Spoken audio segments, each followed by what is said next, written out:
끝까지 살아남기의 책이련 TV입니다. 코로나로 촉발된 경기 침체가 언제까지 지속될까요? IMF를 비롯한 세계적 전문 기관들마다 비관적 경제 전망을 내놓고 있는데요. 보수적인 한국은행조차 올해 경제 성장률을 마이너스 0.2%로 예측하고 있습니다. 마이너스 역성장은 그만큼 경제가 어렵다는 이야기가 되겠습니다. 그 직접적인 원인은 당연히 코로나 바이러스겠죠. 그러나 코로나 바이러스가 없었다면 과연 경제가 좋아졌을까요? 지금까지 성장은 절대선이었죠. 성장률이 높을수록 소득이 늘어나고 소비가 증가하였기 때문이죠.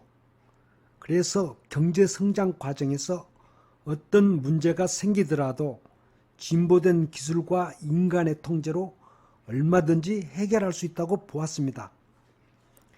경제 성장의 대가로 인류와 환경에 커다란 위기가 닥칠 것이라는 일부 사람들의 주장은 한낱 기우에 불과한 것으로 여겼죠. 유토피아와 반대 개념인 디스토피아는 먼 미래의 이야기로 받아들여졌습니다. 그러나 코로나 바이러스는 인류는 끊임없이 성장해야 한다는 신화를 깨뜨리고 있는 것이죠.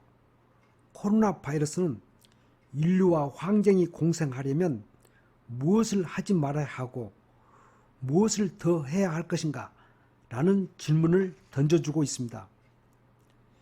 1972년 로마 클럽의 전문 경제학자들이 모여서 인류의 위기에 관한 프로젝트 보고서인 성장의 한계라는 책을 출판하였습니다. 이 책이 세계인들에게 큰 충격을 주었죠. 그 이후에 여러 학자들이 경고를 하였지만 세계는 여전히 성장을 추구하는 데만 몰두하였습니다. 이 책은 브레이크 없는 경제 성장이 지구 환경에 어떤 영향을 미치게 될지 그 원인과 전망을 분석하고 성장주의라는 가공된 신화에서 벗어나서 지속 가능한 미래의 중요성을 강조하고 있죠. 저자들은 당시 컴퓨터 시뮬레이션을 통해서 2020년과 2050년 사이에 세계는 산업의 자원 공급과 환경 오염이 한계에 도달하여 급격한 인구 감소와 식량 부족 등으로 더 이상의 근대적 산업 문명 체제가 지속될 수 없을 것이라고 예측하였습니다. 놀랍게도 예측이 맞아떨어졌습니다. 세계 경제는 붕괴되고 이상적인 기후 변화들이 일어나고 있습니다. 이 책의 저자 중 한 사람인 데니스 메더스 교수는 자신의 주장이 받아들이지 않는 오늘날의 세계 현실을 크게 개탄하기도 했죠. 이처럼 통제되지 않는 성장지상주의가 자연 생태계에 스트레스를 가해서 자체 규제 능력을 상실시키고 커다란 파국을 불러온 예들은 많습니다. 메리스, 에볼라, 사스, 신종 A형 인플루엔자, 홍역, 콜레라와 같은 전염병이 그렇습니다. 이제는 우리 앞에 코로나 바이러스가 있습니다. 21세기 들어서서 전 지구적으로 세계인을 동시에 이렇게까지 공포에 빠뜨리라고는 그 누구도 예상하지 못했을 것입니다. 이 때문에 세계 각국은 일찍이 경험해 보지 못한 다양한 문제들과 대면하고 있는 것이죠. 성장이 아니라면 우리에게 가장 필요한 것은 무엇인가? 성장 없이 가난을 벗어날 수 있는 방법이 무엇이 있는가? 라고 사람들은 물을 것입니다. 물론 가난을 끝장내기 위해서 성장은 절대 필요하죠. 하지만 지금과 같은 성장 방식은 가난을 영속화하고 부자와 가난자의 양극화를 더 심화시키고 있습니다. 과도한 부의 집중과 소득의 불평등은 여러 가지 사회적 문제를 일으키고 있죠. 그 결과는 세계적인 위기로 이어졌습니다. 그 대표적인 것이 미국의 대공황과 서브프라임 사태였죠. 1929년 미국의 대공황 당시에는 미국의 상위 10% 소득은 전체 소득의 약 49%를 점유하였습니다. 2008년 서브프라임 사태를 맞이하기 전인 2007년에도 미국의 상위 10% 소득은 전체 소득의 50%를 돌파하였습니다.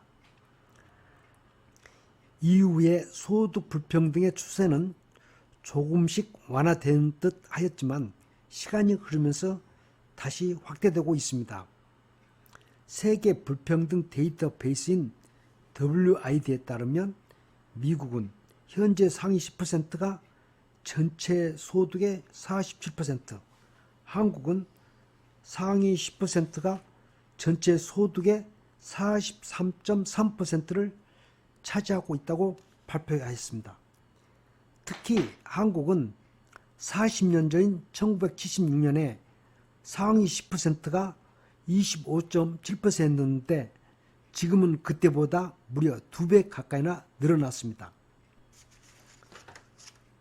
나아가 한국노동연구원은 2017년 기준으로 상위 10%가 처음으로 절반을 넘어서는 전체 소득의 50.6%를 차지한다고 발표하였습니다. 그만큼 시간이 지나면서 소득의 양극화가 더 심화되고 있는 모습을 보여주고 있는 것이죠. 소득의 집중도가 일정 수준을 넘어서게 되면 위기로 이어지는 이 이유를 들어서 일부 전문가들은 이번 코로나 바이러스가 아니었더라도 또 한 번의 위기는 발생했을 것이라고 주장합니다.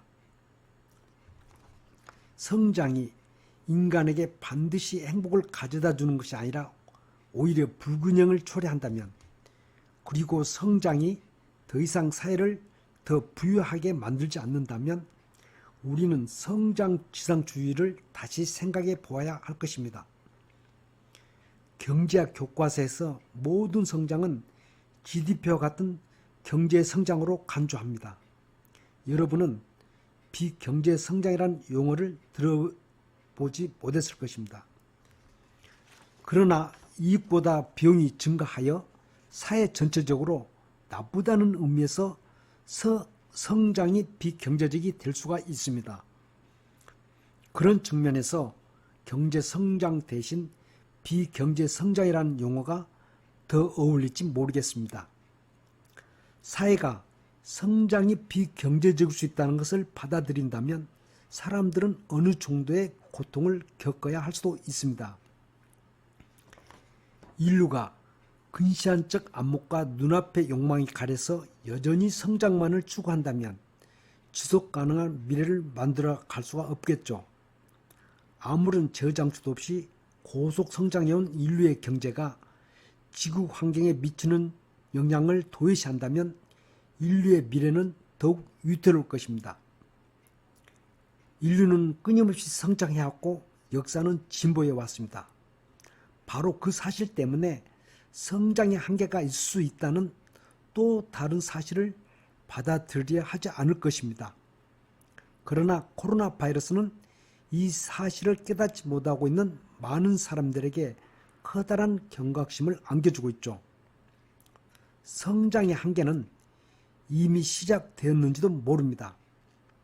이에 대처하기 위해서 우리 사회는 필요한 규범과 제도들을 갖추어 나가야 합니다. 이를 위해서 사회는 기존의 부를 재분배해야 할 수도 있습니다. 코로나 바이러스는 청정한 공기와 탄소 배출량의 감소와 같은 특별한 환경 편익을 제공했습니다. 진짜 문제는 우리가 행동할 필요가 있느냐가 아니라 더 늦지 않게 행동할 용기가 있느냐입니다. 해답은 성장보다 지속 가능성에 있습니다. 지속 가능성이란 제로 성장을 의미하는 것이 아니라 양쪽 확대와 더불어 질적 발전에 관심을 갖자는 것입니다. 지속 가능한 세상이 되려면 무엇보다 물질적 생활 수준이 사회 구성원 모두에게 적절하고 안전하게 그리고 공평하게 분배될 수 있도록 해야 합니다. 그러기 위해서는 노동과 자본, 인권과 기술이 서로 조화를 이루어 나가도록 해야 합니다. 만약 가치보다도 대가가 클 경우 그 일이 무엇이든 간에 한계를 초과하지 못하게 하거나 멈추도록 해야 합니다. 그런 측면에서 우리는 마이너스 성장까지도 합리적이라고 생각할 수 있어야 합니다. 성장 논리가 이 세상을 압도하고 있는 현실에서 코로나 바이러스로 촉발된 세계 역성장 그리고 성장의 한계가 비록 많은 사람들에게 고통과 불편을 초래하고 있지만 세계는 지속 가능한 미래에서 살아남기 위해 지금부터 서로 지혜와 힘을 모아야 합니다. 이상 끝까지 살아남게 최기련 박사였습니다. 감사합니다.